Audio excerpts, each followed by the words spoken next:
la llengua, jo quan era a l'escola no sabia parlar massa castellà, però el dia habla cristiana, coses d'això, que són molt insultants, no? I encara que els professors i tot també eren autoians i parlaven en valencià, però ni se s'ocorria obrir la boca en valencià, perquè això està més o menys prohibit, no? D'alguna manera no es podia. No? Ja quan entrava a l'escola fent cantar el cara al sol, una politització tremenda, no? I una sèrie de coses. Després, totes les escoles, més que foren més o més privades com la que jo anava, el duien, tenies que anar a salesians o tenies que anar a una altra escola més que fos religiosa i passar per totes les coses que tocaven i anar els diumenges a missa i si no ho feies després tenies càstigs durant la setmana. I a mi m'han passat moltes coses. Jo quan tenia 20 i tants anys vaig estar jutjat pel Tribunal d'Ordre Públic simplement per una exposició que hi havia unes figures nues i que algú va denunciar i que entonces va actuar Informació i Turisme, que el qual no era l'òrgan corresponent, havia d'haver sigut altre personal, van retirar les obres de forma il·legal, no sé, tot això vaig anar a pensar el molt de Déu, i al final vaig guanyar el ple i vaig tindre sort, perquè podia haver-lo perdut igualment, no? I empresonar-me i tot això, no? De fet, en aquest mateix temps, una pandilla de feixistes van entrar a una exposició de les primeres que es feien de gravats de Picasso en Madrid, la van destruir i van destruir la galeria. I en no res estaven al carrer, van posar una fiança de 15.000 pessetes en aquell temps. A mi em van posar una fiança de 56.000 pessetes, que era moltíssims diners. No? O sigui, era un sistema d'anar atemorint a la gent, cosa que segueixen encara.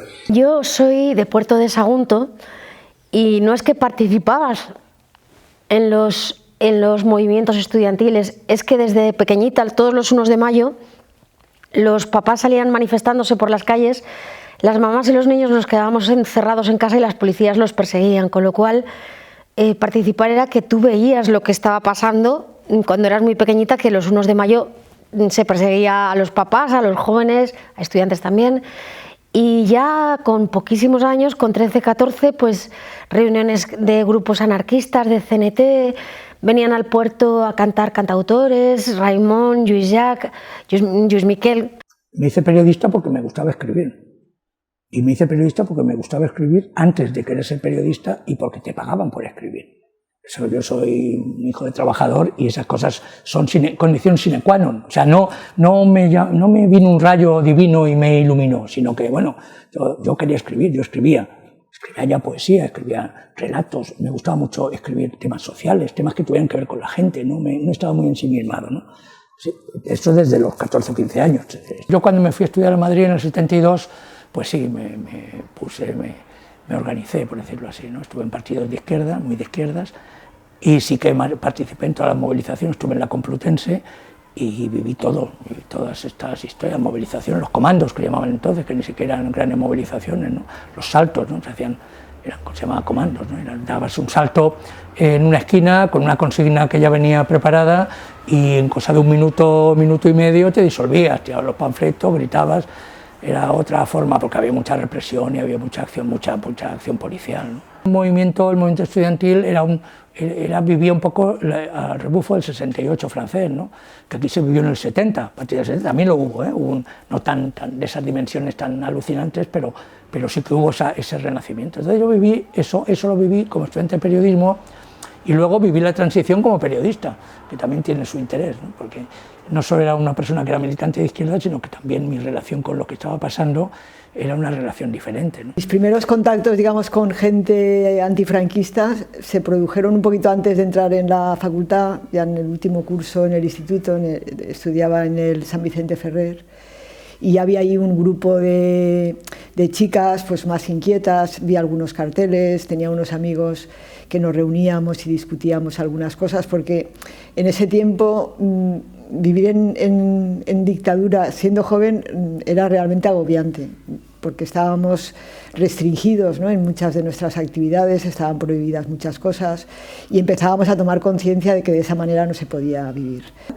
Recuerdo que mi primera actuación, digamos, política fue participar en una concentración. Habían asesinado a un estudiante en Santiago de Compostela en una actuación policial y hubo un grupo de estudiantes que se concentraron en el claustro, hicieron una pequeña asamblea rápida, comentaron este hecho y salieron a la calle en manifestación.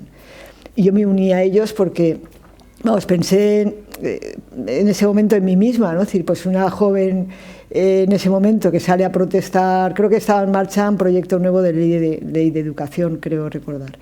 Y que en ese contexto te dispare un policía me pareció que era muy indignante. Me uní a ellos y a partir de ahí pues empecé a formar parte de los comités de curso. Seguramente si yo no hubiera estado en Buñol, mi vida no hubiera sido la misma en todos los sentidos, ¿no? Yo llegué a Buñol muy joven, con 20, 21 años, y descubrí que había otros mundos, ¿no? Y en Buñol conocí gente muy mayor que me enseñó muchísimas cosas, ¿no? Pues en Buñol yo jugaba al fútbol en Llíria, que es donde vivía entonces, y jugaba al fútbol, entonces entrenaba en los entrenamientos del Buñol Club de Fútbol, ¿no? Y bueno, pues pensar, y cada vez que me acuerdo que Masmano, que era el entrenador del Buñol, pues era el responsable del Partido Comunista en la clandestinidad, Buñol, ¿no? O sea y conocí a otra gente, ¿no? Que me fueron abriendo unas perspectivas con las que yo nunca había contado y en la que nadie me había metido nunca, ¿no? Y bueno, por eso siempre remarco, ¿no? Que aquel año y medio que yo estuve de maestro provisional en Buñol me abrió la pista a grandes amistades que todavía conservo, y sobre todo esa visión progresista del mundo que nunca he abandonado, ¿no? Y estaba en mi casa comiendo con mis padres en la mesa, contándoles que había habido un lío en la mañana, que no entendía nada, pero se habían llevado gente detenida y tal, y en ese momento llamaron a la puerta de mi casa y salió mi padre y me dijo que era la policía y que venían a llevarme a mí. Esa fue la primera detención, una detención que registraron mi casa y que se llevaron como prueba de mi militancia subversiva una declaración de los derechos humanos. Empezamos también a organizarnos, ¿no? Como a crear grupos, ¿no? No nos organizábamos en el movimiento feminista porque no existía, había que crearlo, no teníamos ni idea. De hecho, pensábamos que lo inventábamos todo y todo estaba inventado, ¿no? Ni siquiera sabíamos lo que había ocurrido, ni que había habido precursoras, o que había habido, o quiénes eran las mujeres libres, o que había ocurrido durante la República. En fin, éramos unas analfabetas de historia total, pero con el entusiasmo de empezar de nuevo, pues empezábamos a leer, a defender pues, los derechos sexuales, por ejemplo, ¿no? Yo me acuerdo que, pues no sé, yo creo que en segundo de la universidad ya estábamos dando charlas por ahí sobre sexualidad, sobre anticonceptivos, porque en aquel momento eran ilegales, ¿no? Estava militant en el Partit Socialista d'Alliberament Nacional, que era un partit independentista que volia en aquells moments ser el partit hegemònic d'esquerres en els països catalans. Ma casa és una casa típica de Sueca, en la planta baixa, el primer pis, i una cambra exenta completament dalt. Jo recordo que en ma casa hem arribat a dormir 15 o 16 persones i mon pare i ma mare pues, estaven un poc mosques, però s'ha aguantat perquè, entre altres coses, eren gent molt educada, molt amable, molt xics i xiques, que ells també veien que... I totes aquestes coses que per una banda són records des que podríem anomenar entranyables, per una altra banda donen a entendre també que de ninguna de les maneres la mort de Franco va constituir un primer moment de llibertat plena ni de coses. Sí que és de veres que la gent vas començar a manejar-se d'una altra manera perquè n'hi havia moltes ganes de libertad. Yo intenté desde el primer momento cuando estudié mi carrera, mi licenciatura, que pensaba hacer una tesis doctoral porque me parecía que era el complemento lógico. Y después, obviamente, pasarme un periodo de tiempo en el extranjero para ver otra sociedad totalmente distinta a la sociedad, en ciertos puntos muy anquilosada como estaba la sociedad española en aquel momento. La universidad era un hervidero de pensar que estábamos equivocados y que había que buscar una nueva filosofía de la ciencia y de la vida y de la política. Todo el mundo quería no solo realizarse, sino especialmente transformar el mundo. Y ese era un hilo conductor importantísimo. en aquellas manifestaciones, en aquellas convocatorias de protesta que siempre se hacían aquí, alguna vez en Ciencias, pero casi siempre aquí por el hecho de estar en el centro de la ciudad, había una corresponsabilidad respecto al futuro. Recuerdo perfectamente que en aquellas asambleas estaban tanto profesores como alumnos. Aquí se hacían las manifestaciones. Aquí venían los alumnos, estudiantes de distintas facultades. También los de Bellas Artes. Los que fueron los representantes importantísimos del equipo Crónica, el equipo Realidad, Estampa Popular, hacían los carteles directamente para anunciar. Pero yo me emocionaba cantando. Y yo lo canté todo, o sea, yo me acuerdo de todas las canciones, o sea, las sudamericanas, las italianas, las francesas, Antonio Molina, Lucho Gatica, todo eso. Hubo un momento, mucho tiempo después, que descubrí, por ejemplo con Raimon, de que, aparte de cantar en castellano, se podía cantar en valenciano, y lo importante era lo que decía. El vent, la cara al vent, o no, diguem no, o he deixat ma mare solanjat i va al carrer blanc. Yo no sabía valenciano, porque en Alicante capital, pues la mayoría de gente no hablaba valenciano, el colegio no hablaba valenciano, pero yo empecé a aprender valenciano con Raimon. Y entonces también aprendí otra cosa, que era que se podían transmitir conceptos, sensaciones. Contacté con otros compañeros y algunos musicaban también poemas, Paco Ibáñez también musicaba, y entonces yo ya lo había hecho, algunos poemas le había puesto música, poemas míos le había puesto música, y entonces yo también me daba rabia que había algunos poetas a los que nadie conocía. De Miguel Hernández es oriolano, es de aquí, y bueno, su historia es terrible. En Orihuela había gente que decía, ¿quién es? ¿Qué? ¿Miguel qué? ¿De Orihuela? Y no sabían quién era, no sabían de quién era. Y entonces me parecía absolutamente, no sé, increíble, espantoso y reivindicante. Y entonces yo pues empecé a ver sus poemas y algunos me salieron, sus músicas. Entonces el día de Nochebuena del año 74 yo fui a Elche, a la casa de Josefina Manresa, la viuda de Miguel Hernández, y le canté los poemas que yo tenía. Y le recité un poema homenaje a Miguel Hernández. Y ese poema, Al borde del principio, ya sé que es una coña, pero es que en el año 74 se estaba muriendo Franco. Y entonces había gente que decía, estamos al borde del precipicio, ¿qué va a pasar ahora? Y decía, no estamos al borde del precipicio, estamos al borde del principio. En el año 75-76, cuando muere Franco, pues la ebullición que hay de buscar cultura y conocimiento político, sobre todo, y social, es muy grande en el país. El mundo del libro está que ebulle. Entonces nosotros teníamos una distribuidora que estábamos montando, tenemos ya montada una distribuidora y nos pusimos en contacto con Radio Ibérico porque nos interesaba el fondo editorial que tenía. Entonces fuimos a Francia, hablamos con Martínez, a través de Semprún, que habló con Martínez, nos dio la exclusiva para esos libros para distribuirlos en España. Nos montamos la distribuidora Panorama.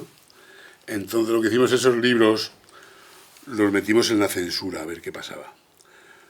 Como eran 4 títulos, uno de Claude Lefort, Maurice Britton y Paul Cardin, y uno de Wilhelm Reich. Ese no le prohibieron, pero los otros lo legalizaron.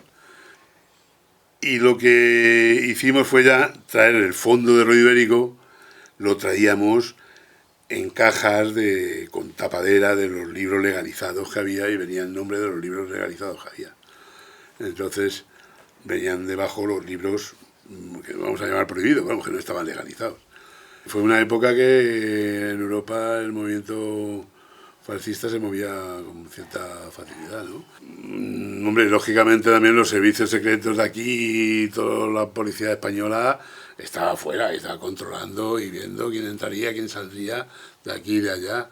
Y pues eso de la bomba no sé quién podía haber sido, pero supongo que, sería la policía franquista, evidentemente. Mon pare era militant trencista de la CNT, ma casa era una casa de consciència, ma mare havia estat en la UGT, el problema de que reixit soc jo soc un home que tinc una fitxa policial des de les caigudes del 69 en el Ratpenat i ja em van descobert i m'ordeneguen les actuacions. I jo treballé en el diari Avui 12 o 14 anys. I ja és una primera fase, que treballen a l'Avui. En aquest moment, l'any 75-76, també a través del partit, del PSPB, que ja el tenim, convidem, alentem a diversos militants a que obrin llibreries en els pobles, perquè eren d'alguna manera els locals clandestins. Era un pas cap a la legalització i era un lloc de trobada, de projecció. Diguem-ne que des del món de l'esquerra en aquests anys se munten 14 o 15 llibreries en tot el país, però això els feixistes mos tiraven bombes o mos trencaven a pedrades els separadors, perquè ells sabien que aquests locals en realitat eren locals que mos guanyaven la vida, no és que ho pagava el partit, sinó que l'únic que mos feien és que editorials catalanes i d'ací mos deixaven depòsits de llibres, però no és que mos els regalaven, nosaltres vivíem d'això. I va ser el segon pas que m'introduïs en el món del llibre. Clar, venint del món de la premsa i del món del llibre, nosaltres anys després muntarem una distribuïdora de llibres i posteriorment una editorial en l'Eixam. Jo me vaig educar en el seminari de València, el seminari de Montcada, València. La meva família, mon pare era un roig, i havia estat després de la guerra tancat també en un camp de concentració. Després, quan el solten, no sabem en quin camp, perquè ell mai ho contà. Ell mai no contà en quin cap havia estat tal. Tampoc es parlava d'una manera clara, perquè el segon aspecte que hi havia també molt marcat a ma casa és la por. A ma casa i a quasi totes les cases del poble. Hi havia moltíssima por i la gent no comentava les coses d'una manera oberta i clara. Bé, en un moment determinat jo decidisc anar al seminari. Ma mare es va enfadar moltíssim, moltíssim, perquè recordaré tota la vida que ma mare em diu: home, és que han tancat a ton pare els que tal i qual, ara tu vas a posar-te al seu servei. Clar, jo no ho acabava d'entendre, perquè tampoc tenia jo ja llegia molt, ja llegia moltíssim, jo als 12 anys ja me llegís el Coriolà de Shakespeare, etc., però clar, no tenia una visió política. El meu punt personal és Fuster. Jo llig a través d'un amic, jo havia de fer un xicotet treball d'aquestes coses que has de fer sobre els sermonaris de Vicent Ferrer. I aleshores un amic, Blai, que encara viu, claro, i està ben bé, Blai me diu: llig això, perquè ell era una miqueta d'un curs o dos davant, i s'acabava de publicar el primer volum de l'obra de Fuster, o s'acabava de publicar o ja estava publicat. Bueno, jo no el tenia, jo no coneixia Fuster. I clar, jo quan llisc allò em quedo absolutament meravellat. Perquè aleshores, clar, la llengua que parlàvem a casa, que estava perseguida, que era minoritzada, encara ho és, però bé, tot això de sobte té no sé, cobra una llum, cobra un olor, cobra un sabor, cobra una dimensió que jo evidentment ignorava, que jo no podia arribar a comprendre que allò era possible. Fuster tenia 17 anys més que jo. Jo recordo a Fuster en el quartet d'ahir al costat, tot el dia tac-tac, tac-tac, escrivint a màquina, i jo m'assentava, feia algun dibuixet, si el feia, que Raimon, quan era jovenet, ma mare era molt amiga de la senyora Maria era la mare de Fuster. Entonces, quan venia Raimon, venia la xiqueta correguents: senyora Pepita, a ma mare, senyora Pepita, vinga que està Ramonet. I anaven ma mare i la senyora Maria, dos admiradores de Raimon, en dos cairetes, i Ramonet es tocava la guitarreta en la cuina, El Ovidi y Paco Burguera también. Fuster hacía unas tertulias con una gente muy interesante. Vingueren así y me diuen: Fuster no mos obri. Y yo agarré a Pepa y le dic: ale, qui era el tio Fuster? Y de terrat a terrat, quan venia algú, la Pepa votava en una caireta i ens deia: tio Fuster, que està fulano o que està mengano. i diu, Pepa, està Josep Pla. Com és possible que tingui aquest coneixement? Pues perquè devorava, ell devorava els llibres, devorava revistes, diaris, no sé què. I ja després arriba un moment en el que ell ja no havia necessitat ni llegir, perquè l'actualitat anava a sa casa a dir-li, mira, buenas, venim a fer això, venim a fer l'altre. I a sa casa anaven igual gent de dretes que gent d'esquerres, que àcrates, que religiosos, que científics. Anaven. Tindré la sort d'haver conegut a tantes persones importants, grans intel·lectuals. O sigui, Fuster a mi m'ha donat moltíssim, per a mi és el no va més, no? Nosaltres teníem la necessitat de recuperar, de ser nosaltres mateixos. És a dir, a mi se m'havia negat la meva llengua, com he dit jo, el meu boom és Fuster, al qual a més tinc la sort de conèixer personalment. Ell ha fet país, ha fet llengua i ha intentat unir a la gent i ser un home humà, perquè era un home humà, era una meravella de persona. Passar lo de les bombes, 2 bombes, això no és ninguna tonteria, no? I ell, per valent que sigues, que poca por a la mort que tingues, per lo que siga, això t'acollona.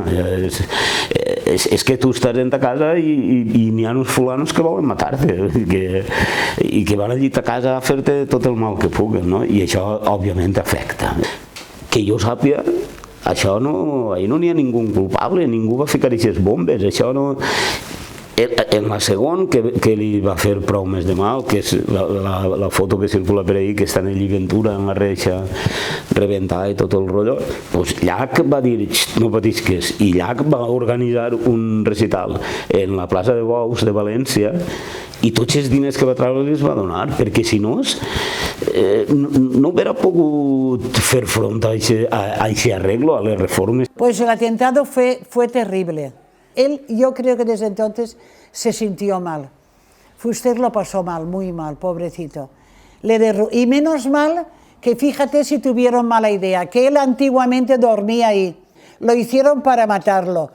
A Sanchis Guarner le enviaron un paquete bomba en Navidad, aparte de haberle hecho infinidad de pintadas en la puerta de su casa, acusándolo de todo, ¿no? El hombre no lo resistió y tuvo un infarto poco después de recibir el paquete bomba. La extrema derecha esta de los GAP de Valencia, Blaveros, vamos, brutales, es que le dieron palizas a periodistas, pusieron bombazos en 3 y 4 continuamente, estuvieron haciendo pintadas sin parar, amenazaron. Cuando Pérez Casado, recién salido alcalde, en la primera manifestación estas del 9 de octubre, le rompieron las gafas y no sé si le rompieron algo más de su cuerpo, porque se abalanzaron sobre él sin tener ningún respeto absolutamente por nada. Es decir, que la extrema derecha campaba a sus anchas, y yo creo que de manera orquestada, ¿no? Es decir, con el régimen, porque era una pata, ¿no? del régimen. Estaba la represión para controlar hasta dónde se podían hacer las cosas, estaba la extrema derecha para amenazar, y luego pues hay unos resultados políticos de rebajar expectativas. Es decir, es que, ojo, no se puede ser maximalista, no se puede pedir más, porque es que no hay condiciones para más. No se puede ajustar cuentas con el franquismo, porque los militares se van a enfadar. No se puede pedir más, porque la extrema derecha nos va a machacar. Y se sigue hablando de transición tranquila. ¿Cómo? Todo lo peor que se podía definir la transición política a la democracia en España fue el adjetivo de tranquila. La falta de respeto que supone a tanto sufrimiento, a tanto dolor, que todavía en España, para más paradoja, seguimos reivindicando el juicio a toda esta gente que propició tantísimo dolor en la transición. Tú puedes decir que algo es modélico, bueno, es tu opinión, pero es modélica una transición que en los 7 años que va desde la muerte de Franco hasta que gana las elecciones el PSOE, que se supone que es la fecha, que no es exactamente así de exacto en la vida, ¿no? Pero es la fecha que marca el final, ¿no? En 7 años hayan muerto 600 personas, alrededor de 600 personas, 590 y tantas según mi cuenta, por actos de violencia en manifestaciones, represión policial, por comandos de extrema derecha incontrolados, pero que todo el mundo sabía quiénes eran, por controles en la carretera, no se ha parado y disparas, por estar en la prisión. Y entonces recibir una paliza de los funcionarios y dejar que se muera, bajo custodia de la policía. Bueno, todo eso son 600 muertos. ETA y el Grapo, que es violencia de la transición, o sea, porque aunque ETA siguiera matando después, esa violencia que se genera en esos 7 años tan salvaje es el producto de la transición, está unida a los hechos políticos. Tú ves que el atentado viene cuando se va a discutir una cosa, o sea, y es violencia, acción-reacción. Si en 7 años 600 muertos, más 2.000 heridos por cuestiones políticas, es modélico, vale. Yo recuerdo que un año antes, en la Revolución de los Claveles, murieron 4 personas en un tiroteo con la PIDE, con la policía, en todo el proceso. Ya sé que es distinto, lo que queramos. El 5 de octubre de 1977, en Alicante, en la Plaza de los Luceros, estábamos pegando carteles un grupo de militantes del movimiento comunista del País Valenciano. En aquella plaza éramos muy poquitos, en aquel momento solo éramos 4 porque iba a venir más gente a pegar carteles, pero no pudo, pues, por pitos o por flautas, y alguna gente además que habían ido a aparcar el coche. Empezamos a pegar carteles, estábamos 4, ¿no? Yo era la responsable de aquel grupo, de aquel pequeño grupo. Estaba también Miguel Grau, que era una convocatoria del primer 9 de octubre del País Valenciano, una convocatoria unitaria de todas las organizaciones políticas, de todas las organizaciones democráticas, incluido de todos los representantes parlamentarios, que en aquel momento se llamó así, se constituyeron como asamblea plenaria de parlamentarios, y ellos mismos también convocaban esa manifestación, de manera que a pesar de que él era un soldado y que no tenía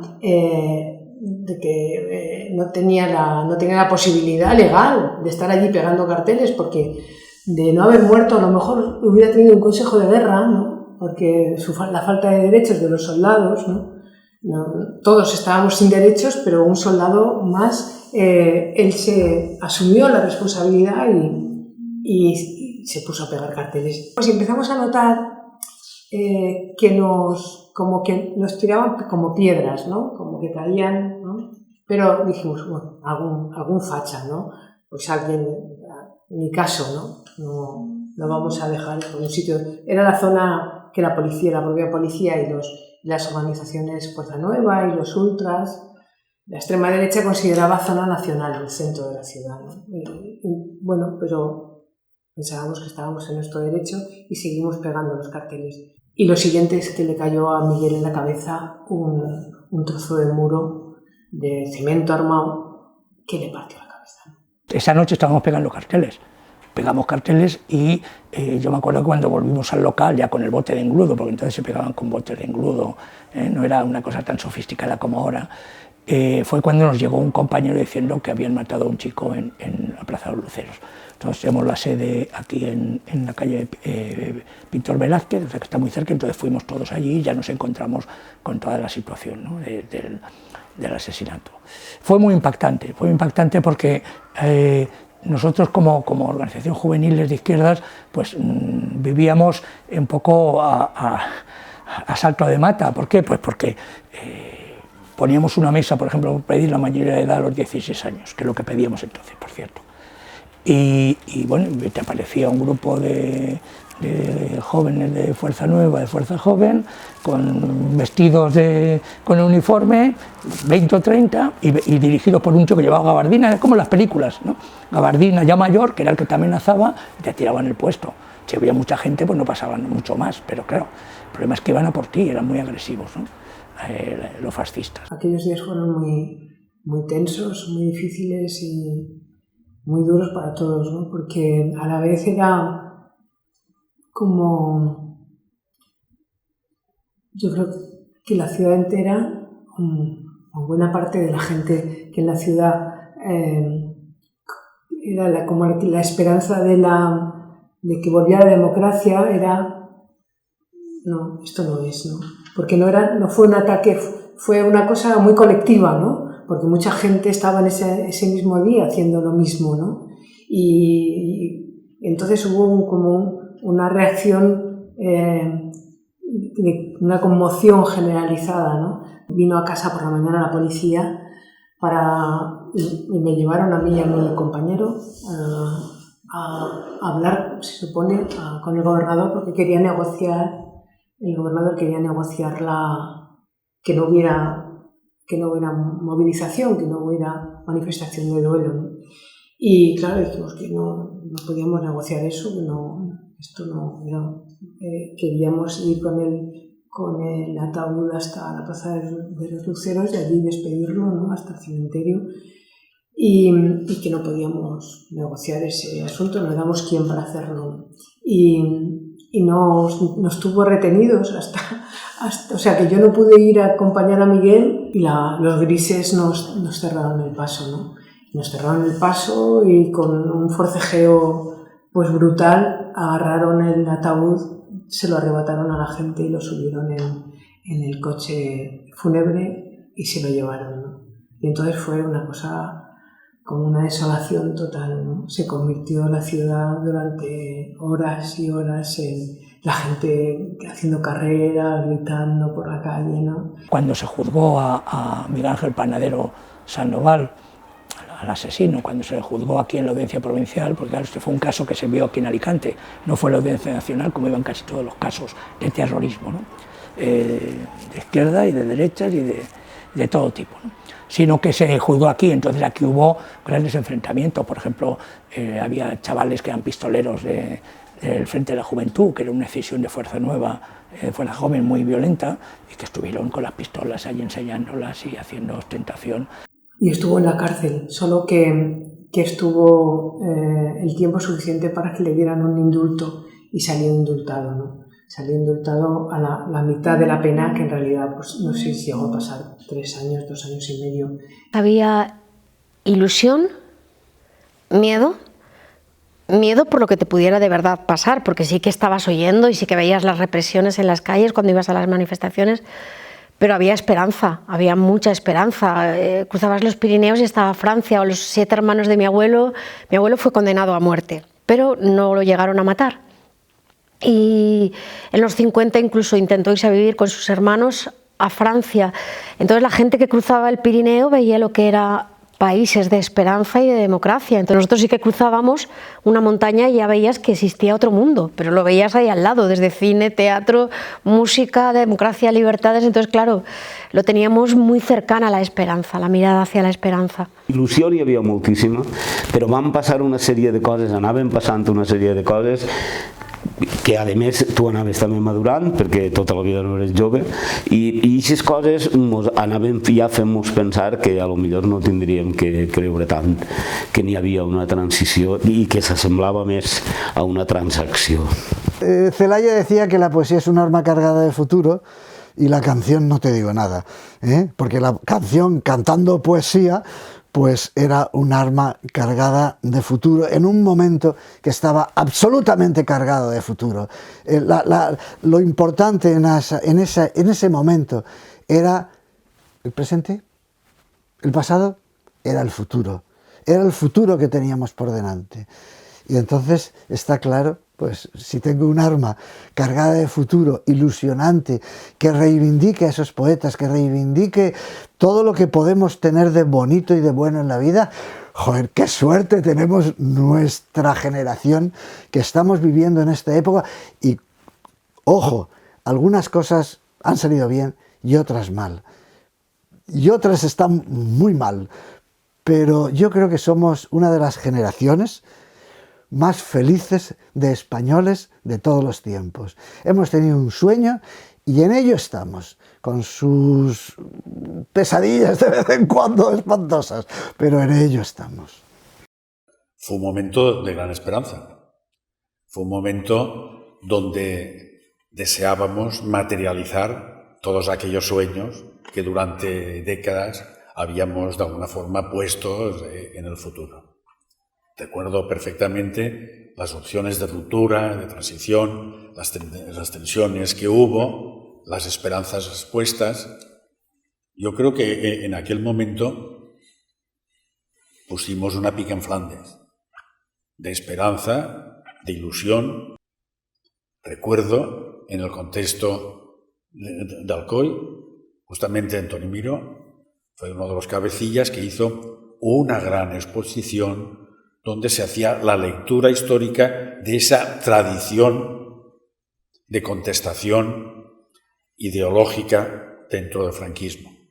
Aquí entraban, salíamos corriendo y tal, en las aulas, aviso de bomba, era una situación. Pensábamos de que esas estructuras había que romperlas de alguna vez, y para romperlas se necesitaba un poco eso, las manifestaciones que hacíamos y que se pusieran en público, porque muchas veces nuestros padres a lo mejor no eran ya tanto como nosotros, ni mucho menos, porque ellos habían vivido una época mucho más diferente. Ellos vieron la época de la posguerra y tuvieron que ver una serie de condiciones sociopolíticas totalmente distintas. Y el temor, llevaban el temor. El temor de lo que había ocurrido en la guerra y de la posguerra. Mientras que nosotros ya no heredamos eso. Entonces nosotros por eso nos salíamos a la calle a manifestarnos.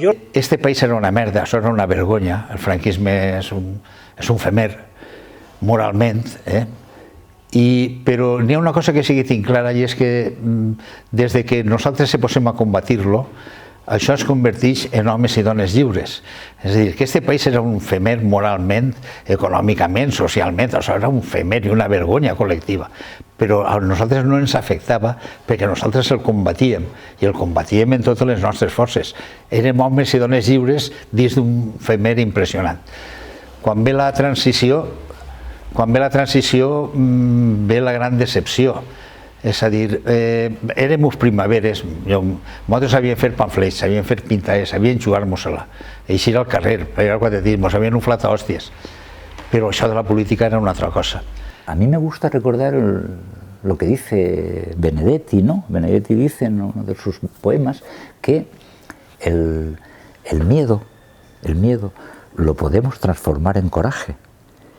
Y para mí es una imagen perfecta para lo que pasaba en la transición. Claro que miedo había, viniendo de la dictadura de la que venías, ¿no? Sabiendo la connivencia que había entre las fuerzas paramilitares fascistas y la propia policía. ¿Cómo no ibas a tener miedo? Si la prueba es que desde 1981 hay un golpe de Estado, ¿cómo no ibas a tener miedo? Pero lo que hablo es de esa paradoja. Y me gusta pensar que ese miedo lo transformábamos en coraje. Claro. Y el verso de Benedetti me gusta muchísimo por eso, ¿no? Es esa paradoja de la transición. Miedo seguramente había por los muertos que había cada día, ¿no? Aquí tuvimos varios. Valentín González en el 79 en el mercado de Abastos, un joven anarquista que trabajaba en una de las joyas del mercado de Abastos. Está Miquel Grau del movimiento comunista. Primero, había una lucha por la democracia, una ilusión por la democracia, la libertad, que no era una abstracción, se concretaba en leyes, se concretaba en libertad de expresión, se concretaba en que no te podían aplicar el Código de Justicia Militar porque te metieras con la Guardia Civil, hicieras un chiste sobre la Guardia Civil, ¿no? Te lo podían aplicar y de hecho lo aplicaron muchas veces. Lo que ocurre es que yo, tal como lo viví con claridad. Cuando muere Franco hay dos opciones. Una ruptura democrática de verdad, como se había hecho en Portugal o como se había hecho en Grecia, o una ruptura pactada. Y la izquierda, el Partido Comunista y el Partido Socialista principalmente, que eran la izquierda más poderosa, más implantada, sobre todo el Partido Comunista, aceptaron eso. Aceptaron pactar. Pactar significa, para entrar en el juego político, en el juego democrático, y hacer una constitución democrática, pactar significaba aceptar varias cosas, entre ellas, por ejemplo, la monarquía. Y pactar significaba aceptar que los franquistas se reciclaran sin ningún problema, que no se cambiaran las instituciones, que no hubiera ningún tipo de justicia. Se hace una ley de amnistía y los primeros beneficiarios de la ley de amnistía son los militares y los policías que echaban incursos en juicios o procesamiento, enjuiciamiento, investigaciones por tortura o por participar en hechos violentos antidemocràtics. L'esquerra no va assumir ni els vells lluitadors ni els diferents. foren dones, foren homosexuals, foren qui siguen, no? Per tant, ahir teníem 3 dèficits fonamentals, que després s'han anat pal·liant, jo no sé si s'han solucionat, però s'han anat pal·liant. De fet, la igualtat entre homes i dones encara no està. De fet, en els nous vents, tot això dels homes gais i lesbianes i tal, sabeu de sobra com està, etcétera, etcétera, ¿no? Que localizaron el aparato de propaganda, el piso que teníamos, y una mañana que llegué, al meter la llave en la cerradura, abrieron desde dentro y salieron detrás de mí pues unos policías, unos señores que supuse que eran policías porque eran de la Brigada Político-Social, iban de paisano. Entonces, formar parte de estas organizaciones pues tenía mucho riesgo, ¿no? Y te obligaban en algunos casos, como este que comentaba, de tener que pasar a la clandestinidad, pues incluso a cambiar tu forma de vida, ¿no? Pues tenías que dejar tu casa, tenías que dejar a lo mejor tus estudios, tenías que dejar por un tiempo tus aspiraciones para dedicarte a estas actividades, porque pensabas que creías, ¿no? Yo estaba bastante convencida de que se podría cambiar el mundo, ¿no? Y que había posibilidades de que acabáramos con la dictadura y que construyéramos una república popular y federativa. Yo tenía 2 hermanos mayores, uno estaba en la universidad y yo era mucho más pequeña y veía como él venía con panfletos y los escondía en el gallinero, en el corral de la casa. Si los jóvenes de entonces, que yo era una niña, se estaban jugando y arriesgando la vida, es porque ya se la estaban jugando con los propios censores y corruptos del sistema franquista de entonces. Entonces, claramente, se echaron a la calle, fue la gota que colmó el vaso, y como la juventud supongo que es más difícil de frenar de impulsos, de deseos y de anhelos y de esperanzas, pues efectivamente el movimiento estudiantil fue muy poderoso. La transición política española fue una transición para poder salvar todo el franquismo, vamos. Es lo que sirvió y lo que se hizo. Fue salvar el franquismo, no tocarlo, y así nos va. Así nos va. Porque la transición mal hecha que se hizo, lo que se ha hecho ahora es que nos vamos encontrando, cada saltito que vamos intentando dar, nos vamos encontrando con el monstruo que sigue estando ahí. Si ho haguera sabut no hauria vingut o no hauria fet res.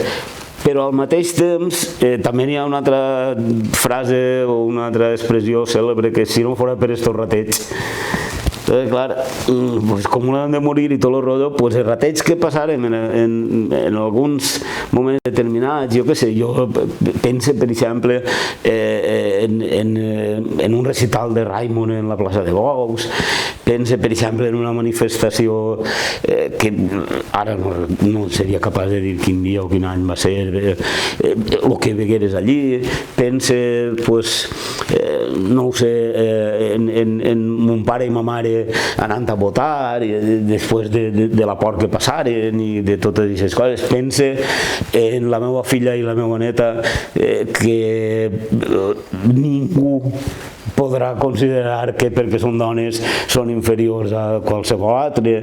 Pense en molts amics que tinc que no tenen la mateixa inclinació sexual que la majoria i que han sofrit molt, sobretot els que són majors, han sofrit molt, molt, molt, molt. I ara, doncs, home, a veure, no és que no sofrisquen, però per lo menos no estan passant tan malament com ho passaran en aquell moment. Aquestes coses, correguem inclús el risc de que mos les lleven, però trobem molt difícil que mos les puguen llevar. És a dir, que sí, que val la pena. Esa transición nos permitió un bienestar social. Absolutamente. Que ahora es como un sueño que dices, pero esto ha podido existir. Las circunstancias son otras y que por lo tanto no podemos internacionalmente exigir eso, pero sí soñar con acercarnos a una situación y por lo tanto no podemos callarnos. Y si somos activos en las redes, debemos ser activos también en la calle. Yo creo que hay que no conformarse.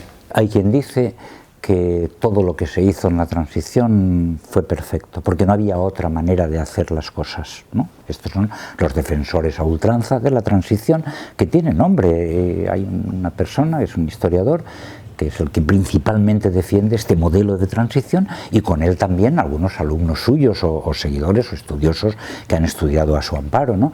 Que es Santos Juliá. Santos Juliá es el defensor de que la transición es intocable, ¿no? Intocable. Y con él una serie de profesores, de profesoras, y que yo respeto mucho, y que ellos piensan que la transición fue modélica, fue ajustada a lo que se pudo hacer y ya está, ¿no?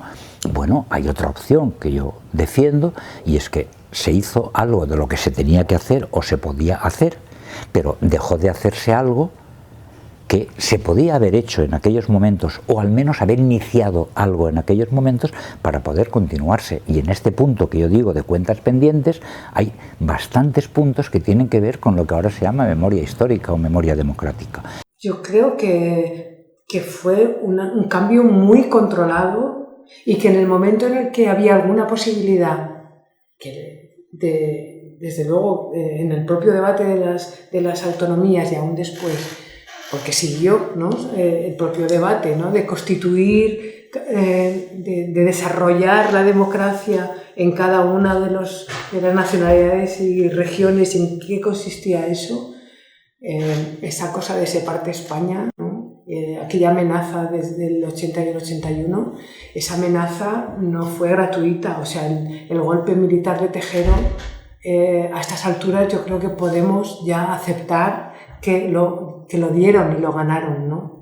Se aplicó una línea de la transición, no se aplicó otra que no sabemos dónde nos hubiera llevado. Nos hubiera llevado a la democracia, porque ese era el puerto de llegada, y eso estaba claro que iba a pasar, ¿no?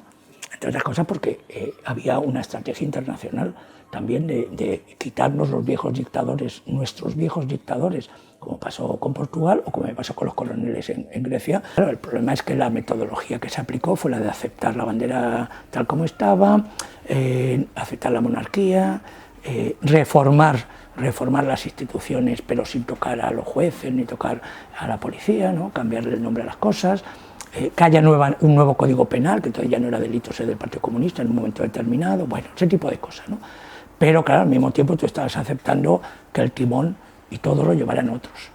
Entonces ese fue el gran debate de la transición. Eso lo viví yo como periodista en Madrid, como estudiante y como periodista en Madrid. Entonces claro, cuando ahora vemos cuál es la situación actual y las quejas que hay y tal, bueno, pues que es el resultado, después de 40 años, menos, no, 40 años, del resultado de haber hecho las cosas de una manera determinada. Una d'esquerra que no, que jo crec que de fet ara estem patint-ho, és a dir, va haver aquell pacte que, bueno, diuen que no se podia fer una altra cosa. Bé, jo no entraré a discutir si se podia o no se podia fer, però, diguem-ne, d'aquell pacte que tenia que haver, jo crec que hauria d'haver sigut més ruptura. No sé si era tota la ruptura que alguns demanaven, però més ruptura, perquè ara estem pagant encara, diguem-ne, aquells terribles pactes, no? Penso que la transició va ser una estafa, i jo crec que cal dir-ho claret, que es va fer el que es va poder, és possible, però que diguen la veritat, que hi havia rumor de sables i que va ser una transició controlada des dels militars i des de tal, i des dels franquistes, bueno, pues que ho diguen, si no pasa res, que ho diguen. Pero claro, lo que no pueden dir es que era modélico, que se hizo lo que se pudo, que no sé... No, vostè contens per què van fer això exactament. Per què no va haver possibilitat de ruptura i se va tindre que fer aquestes coses. Expliquen, si vostès conten la veritat, si no pasa res. De las dictaduras se puede salir con paz o con justicia. Pues bueno, una transición con 600 muertos no es una transición muy pacífica, ¿no? Y justicia ninguna. A fecha de hoy no hay ni una sola persona responsable de ningún crimen ocurrido durante la dictadura, ni una sola que haya sido juzgada. Es más, los policías más conocidos en la época de la Brigada Político-Social, conocidos por su sadismo y por sus prácticas torturadoras, Billy el Niño en Madrid, condecorado varias veces con gobiernos del Partido Socialista. Benjamín Solsona, que es nuestro Billy el Niño valenciano, uno de los que a mí me torturó y a otros compañeros.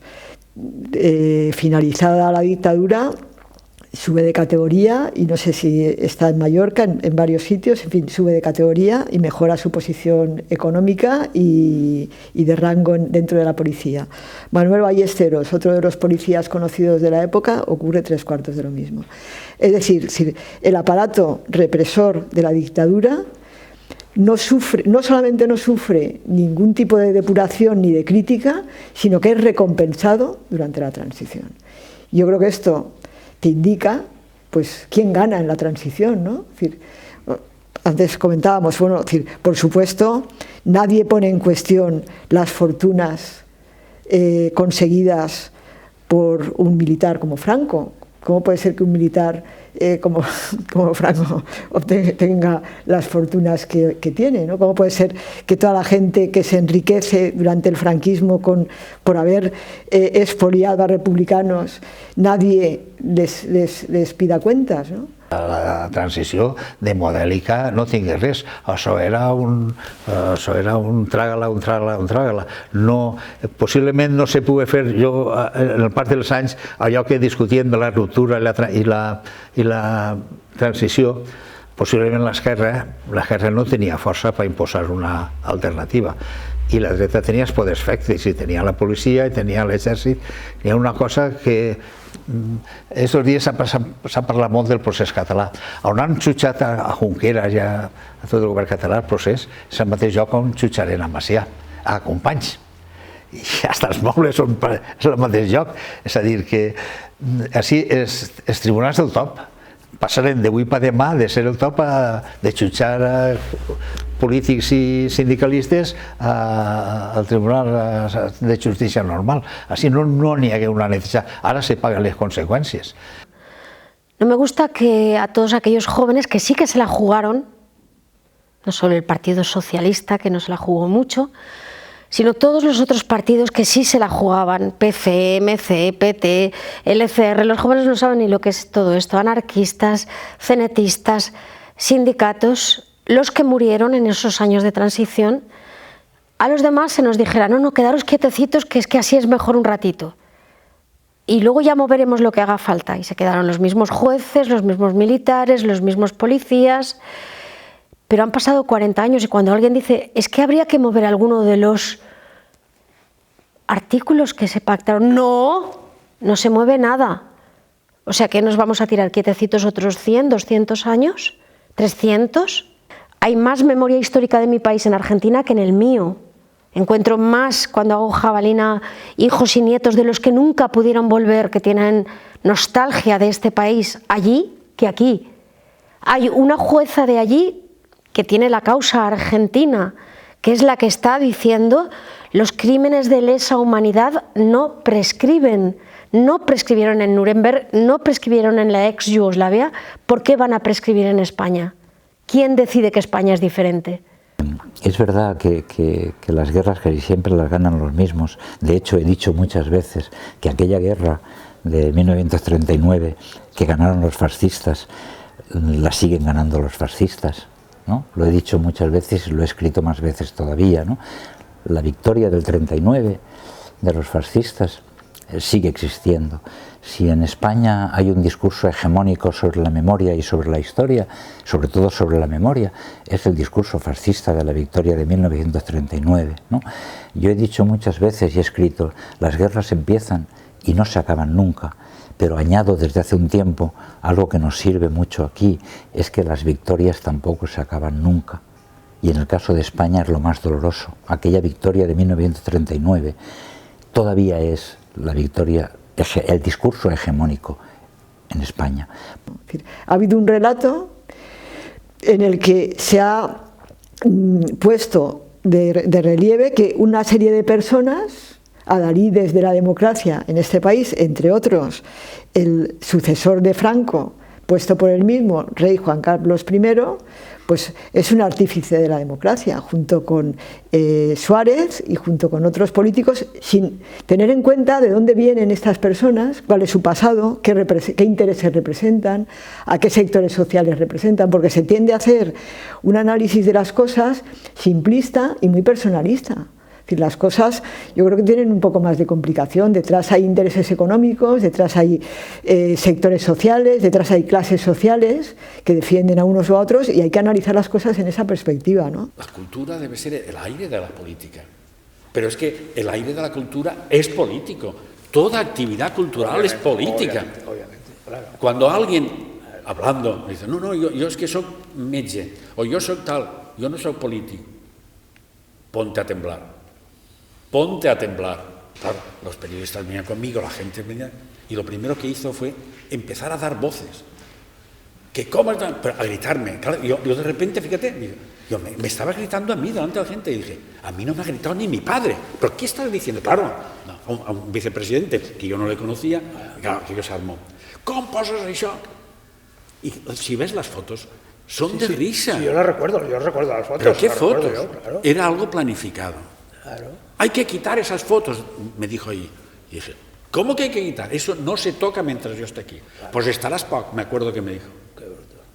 Claro. La prensa salió enseguida, porque los periodistas que estaban ahí, periodistas, miope.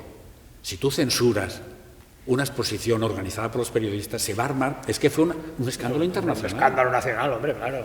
A mi em van oferir explorar en l'imam en l'any 95, els primers anys, no? I ha tardat 17 anys a fer l'exposició, perquè en l'any 95 em van dir, pots explorar ara o d'ací any i mig o per ahí, si exploraràs una sala en millors condicions i tal. Espera, tinc més temps per preparar-me i millor. Però en aquest mateix any 95 va entrar el PP. No dic que sigui per això, no ho dic. Però a partir d'ahí la meva exposició ja no es va contemplar. Las democracias no son la panacea de nada. Si tú esas democracias no las llenas de contenidos éticos y haces ciudadanos libres, éticos, porque piensan, pues llegarán las elecciones y la culpa de que ellos estén parados, porque un país que llegó a tener durante estos 10 años de crisis 5 millones de parados, la culpa serán los emigrantes, o los judíos o los gitanos, y entonces votaremos a Hitler. Al Hitler que esté aquí ahora, me da igual. Existen toda una serie de mecanismos que sí que nos dan ciertas garantías para algunas cosas, ¿no? Hay elecciones, existen unas leyes que más o menos protegen algunas cosas, pero tiene muchas deficiencias y hay cosas, herencias ignominiosas, ¿no? Que todavía conserva esta democracia. Una de ellas es esta que comentaba, ¿no? La falta de justicia con los miles de víctimas de la dictadura franquista. Eso es una ignominia y eso hace que nuestra democracia sea una democracia fallida y débil. Hasta que eso no se consiga, pues esa lacra la tendremos, ¿no? Bueno, canviar. A veure, clar, és que si dic que sí, entonces queda com un veleta, i si dic que no, queda com un casurro i un troglodita. Cambiar no han cambiat, ¿no? Lo que sí que cambia es la manera de adaptarse a la realidad social. Y entonces no han cambiado mucho. No, lo que sí que queda es ver los errores, ver las mentiras, ¿no? Que en un momento determinado nos hicieron creer, ver los mitos que se derrumban en cuanto los analizas de otra perspectiva. Pero las ideas en sí, no, yo creo que no. Lo que nunca he sido una persona integrista, o sea, siempre he sido un poco elástico, ¿no? O sea, para muchas cosas, siempre he dudado. En lo básico, que es lo que se suele decir, ¿no? Yo creo que no he cambiado y me gustaría no cambiar. Y lo básico es pensar que de alguna manera de lo que se trata es que desde la cultura, en sus más diversas ramificaciones, ¿no? A lo que yo fundamentalmente me dedico, desde la militancia política fuera o dentro de los partidos, desde el compromiso social en sus más diferentes vertientes, ¿no? Pues en lo que no me moveré, pero vamos, ni un centímetro, es en que todo aquello que hagamos tiene que ser por el bien común. Todo aquello que hagamos y que no suene a una cantinela. No, el bien común es posible, la mejora de las condiciones de vida de la gente es posible, el que cada vez tengamos una sociedad más igual y menos desigual como la que estamos teniendo, eso tiene que ser posible, porque no nos cortemos las venas ahora mismo. Por lo tanto, nadie me quitará de la cabeza algo con lo que yo crecí desde muy joven, y es que el mundo puede mejorar, que nosotros podemos mejorar. Jo no sé si arribaré algun dia a ser anarquista, perquè això és un curs que estic fent al llarg de la vida i encara no ha arribat, i jo preferís anomenar-me llibertari. estic en el camí, no sé. I ahí, aquesta idea és la que tinc. Tengo un espíritu también rebelde y ese espíritu rebelde me ha hecho que pues no conformarme pues a veces con cosas que no me interesaban o no me gustaron y eso me ha costado a veces disgustos o dificultades económicas y de pasar malos ratos y malos tiempos, ¿no? Pero con el gusto de que, ¿no? de ser consecuente, prefiero mi libertad, ¿no? Prefiero ser libre para decir lo que pienso, para hacer lo que pienso y si tengo menos, pues estoy con menos, ¿no? Hombre, se nos han desmontado algunas,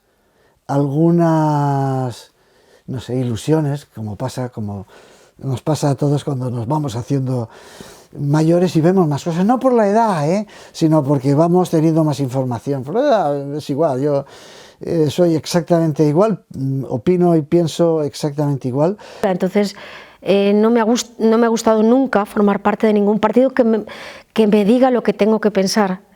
Mis ideas siguen siendo las mismas, humanistas, progresistas, éticas, en defensa del ser humano y en denuncia de todas las injusticias. Por tanto, soy la misma que era, quizás con menos paciencia. Que tienen que menearse. Que con esta realidad, no ya el futuro, sino esta realidad que se está construyendo ahora mismo, requiere pensar y actuar para transformar. Y nadie va a actuar en nombre nuestro. Y en nombre de estas personas que antes decía que cada vez somos más excluidos de los lugares de poder, nadie va a defender nuestros intereses si no estamos activos. Pues que con no se espabilen serán carne de canó. Este país és un femer d'alguna manera econòmicament, no en la brutalitat del franquisme, però en un altre tipus d'opressió i de brutalitat. No tenen futur econòmicament, ells estan condenats a malviure, com no n'hi ha cap moviment social que esto es tira a fer la mà i sigui capaç de reconduir socialment i econòmicament el país. A cada día sí, los ricos son más ricos y los pobres son más pobres. En la época nuestra no todos los jóvenes se implicaban. ¿Por qué ahora exigimos que todos los jóvenes se impliquen? Es algo que nunca he podido entender. Yo estoy en un acto donde somos 200 personas y de repente alguien dice, bueno, pero aquí faltan los jóvenes. Oye, vamos a ver, los jóvenes estarán donde crean que tienen que estar, de la misma manera que tú no vas a los sitios donde pueden estar los jóvenes. Yo tengo un respeto para los jóvenes. ¿De dónde viene esa generalización de los jóvenes? ¿De dónde viene? Que me lo expliquen. Sí, es la única esperanza que nos queda. Claro, los tenemos, a los que no estén arrimados al compromiso, los tenemos que arrimar. La ilusión, bueno, yo creo que cada generación tiene que luchar por lo suyo, ¿no? Yo creo que son los jóvenes los que tienen que luchar por su vida, son los que tienen mucha vida por delante, los que tienen que decidir qué planteamientos siguen, ¿no? Eso por un lado. Por otro lado, pues bueno, yo creo que no soy capaz de contestar a esa pregunta. Creo que los que cuando ya cumplimos determinada edad no nos damos cuenta que estamos repitiendo, cuando nos ponemos en plan paternalista, el mismo esquema de nuestros padres. Nuestros padres nos decían, no hagas esto no sirve para nada, trabaja en esto, que es lo mejor, piensa en no sé qué, no sé cuánto, no sé quinto, y se creían que estaban por encima de nosotros cuando no tenían ni idea de lo que era la vida, en muchos casos. Pero se ponía. Entonces ahora los listillos, ya que estamos en los 60, por ahí, nos permitimos el lujo de querer decir, de hablar en nombre de los jóvenes a los que no conocemos de nada. No me gusta que les hagan pensar lo que nosotros queramos pensar. Los jóvenes tienen que averiguar cómo pensar ellos mismos. En este momento hay unos aspectos importantísimos desde el punto de vista de la genética, porque estamos a punto de poder conseguir ya en este momento la eugenesia. Es decir, podemos ya tener con recursos suficientes para provocar que un grupo social pueda crecer en todos los sentidos, incluso de su inteligencia, de su memoria, de todas las propiedades físicas. ¿Y va a quedar esto para los ricos exclusivamente? ¿Va a quedar esto solamente para el sector que es capaz de tener esas posibilidades? Y vamos a hacer entonces dos sociedades. Vamos a tener una sociedad en donde van a ser más listos, más ricos, van a vivir más años y el resto de la sociedad. Esto es lo que a mí en este momento me preocupa. Como científico veo de que habrá que tomar una decisión y solamente una decisión ética es la que nos puede salvar. que és que el projecte neoliberal ha deixat de ser una visió de la persona humana, no? Ha deixat de ser una visió de l'humanisme, que és un humanisme individualista, mercantilista, tot ha de ser ja, i el poder, i jo ja tinc que tindre-ho tot. I ha creat una mentalitat en els joves de l'immediatesa. I si a més això unim la revolució tecnològica, mòbils, pantalles, etcétera, les coses encara se compliquen. Estas realidades que vemos en las películas de Ken Loach, ¿no? Que son la realidad del día a día, ¿no? En la que hay un sector tan grande de la población excluido, pero que la tenemos al lado. La tenemos al lado, es decir, en nuestra sociedad se está produciendo esa doble realidad, ¿no? de la gente que más o menos vivimos en el mundo normal, ¿no? Y luego esa gran mayoría de gente que tiene unos trabajos con los que teniendo trabajo no puede vivir, que no puede tener una casa en la que refugiarse, que no puede llegar a final de mes, que está agobiado porque le van a desahuciar por no poder pagar el alquiler. Todo eso hace que un sector muy grande de la sociedad viva en esta misma sociedad que yo, pero sin embargo parece que vivamos como en mundos paralelos que no nos encontramos nunca, ¿no? Y creo que el capitalismo va a peor en ese sentido, ¿no? El futuro no existe, el futuro es mejorar lo que estamos viviendo para que ese futuro de verdad más digno, más decente sea posible. Y en ese sentido, lo digo, el futuro es un desastre si pensamos que este futuro es un desastre. Ahora, yo no colaboraré a hacer más desastre ese futuro. Que el futuro está muy fastidiado, ¿no? Que nos lo van a poner, está muy negro y yo creo que no veo más que imágenes del mar lleno de plásticos, del mar que sube, que las ciudades llenas de coches, como tanta torpeza de nuestras costas llenas de casas y como que hay mucha dificultad para ponerle freno a la necesidad, a la avaricia, ¿no? A la avaricia de los poderosos, ¿no? Así que pues lo único que tenemos son los recursos institucionales y la democracia, así que yo creo que hay que tratar de ponerle límites al poder, ¿no? El futur de l'estat espanyol jo pensé que en el temps serà reconèixer la realitat nacional, no n'hi ha altra, és qüestió, jo crec que de temps, i nosaltres de que l'estat es comporta una miqueta més bé amb vosaltres, no? Perquè en l'època Franco el regne de Mallorca, l'antic regne de Bodència, el Principat, érem de les autonomies més riques de l'Estat. I avui en dia la Comunitat Valenciana, que es diu el País Valencià, està l'última de totes. Paguem una cosa desorbitada i no ens trobem el que toca. Això són faves comptades. Ens han estat arruïnant. I hem anat retrocedint. El futuro lo veo muy mal, aunque yo la única esperanza que tengo es que esto que estamos viviendo estos días, mañana pasado y tal, con Cataluña, cree una desestabilización. La desestabilización es lo único que nos puede salvar. Porque cuando la estabilidad beneficia a tu enemigo, hay que desestabilizar el frente. Eso te lo dicen en cualquier cuartelillo de la Guardia Civil. O sea, hay que desestabilizar el frente. Y entonces, la cuestión ahora mismo es que se desestabilice esto. És l'únic que pot passar. Això d'Espanya no funciona ni funcionarà mentre Espanya només pot funcionar a partir del dia que respecte els pobles i les cultures que la configuren. Una Espanya única, centralista, castellana i feixista, neofeixista, això no té futur, això no va a cap de lloc. Espanya pot començar a funcionar el dia que respecte a tota la gent que la configurem. Ahí tenen cabuda, hasta els catalans, ara que ara n'hi ha tant d'independentista, possiblement se trobaríem més a gust en una Espanya republicana i confederal i que es respetarà que això de la independència no estic en contra, això ho han de decidir ells. El futur només pot funcionar a partir del respecte de tots els pobles i de totes les cultures. Això de moment no li se veu perquè la dreta d'aquest país és d'un ranci, d'un antigor, que són molt burros. Franco murió en la cama. y su herencia está ahí y la gente la tiene metida hasta los tuétanos. Cuando yo estaba ese día cantando en lo de y miraba a la gente, veía gente de muchos partidos, pero muchos de ellos yo los conocía de los años 70 y algo. En definitiva, los que vivimos y por consiguiente hemos introyectado ese cambio de la dictadura a la democracia y hemos sentido esa alegría de ese cambio y como algo propio, como una victoria. No somos muchos, no somos muchos. La inmensa mayoría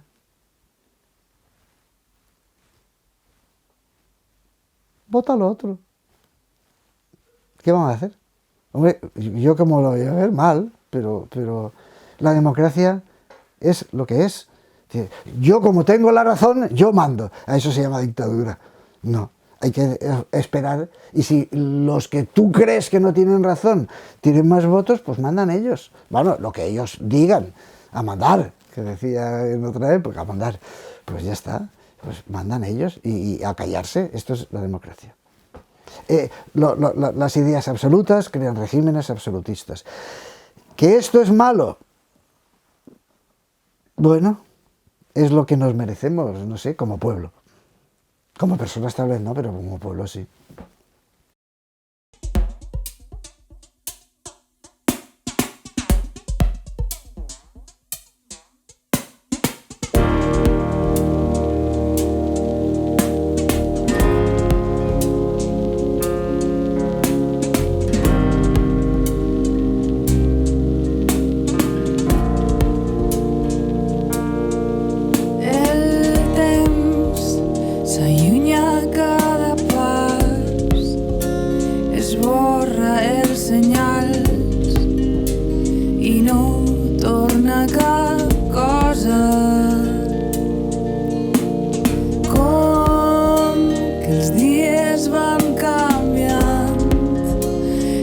Cercar un lloc, romandre dins o fora,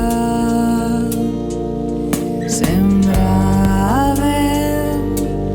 per recollir estels i ara ens tens de nou de volta cap a casa. Els fets es queden plans accidentats avancen sense rodes i quan regna el desengany tots miren cap al cel, ningú té les respostes. Besàvem amb capritxositat i ara s'ha esgotat el temps d'olor a roses.